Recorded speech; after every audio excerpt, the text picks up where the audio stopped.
The story of Amma.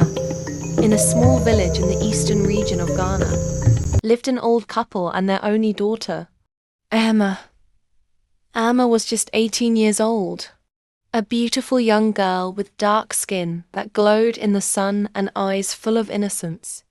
But behind her beauty was a life of hardship. Her parents were very poor. They lived in a mud house with a leaking roof, and sometimes they went to bed without food. To survive, Amma's father tried to farm the little land he had, and her mother sold firewood.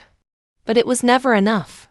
On many days, Amma and her parents begged for food from neighbors just to stay alive. One evening, as Amma was cooking a small pot of watery porridge, her parents sat quietly watching her. Their clothes were torn and their faces tired from suffering. They loved their daughter dearly, but they also knew they had nothing more to give her. After many sleepless nights, the old couple made a painful decision. They agreed to sell Amma to a palm wine tapper from a nearby village. The man was not rich, but he was not poor either. He could provide food and shelter, something they could no longer do for Amma. On the day of the exchange, the old couple wore their tattered clothes and walked slowly to meet the tapper. Amma followed behind. When they arrived, the man pulled out money, old Ghana Cedi notes, and handed it to Amma's father. The old man's hands shook as he collected it, tears welling in his eyes.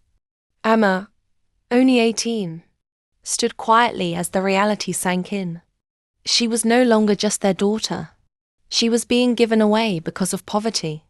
After Amma struggled and worked hard as a seamstress, her talent and dedication caught the attention of a kind and influential man. He admired her resilience and honesty and decided to help her. With his support, Amma started her own successful business, which grew rapidly. She didn't forget her parents. She provided them with foodstuffs, making sure they are happy. Amma's life had transformed completely. She was happy, respected and prosperous. Her days of struggle were behind her, and Amma finally lived the life she deserved, surrounded by love, comfort, and the respect. Thanks for watching. Please subscribe, like and share for more interesting stories.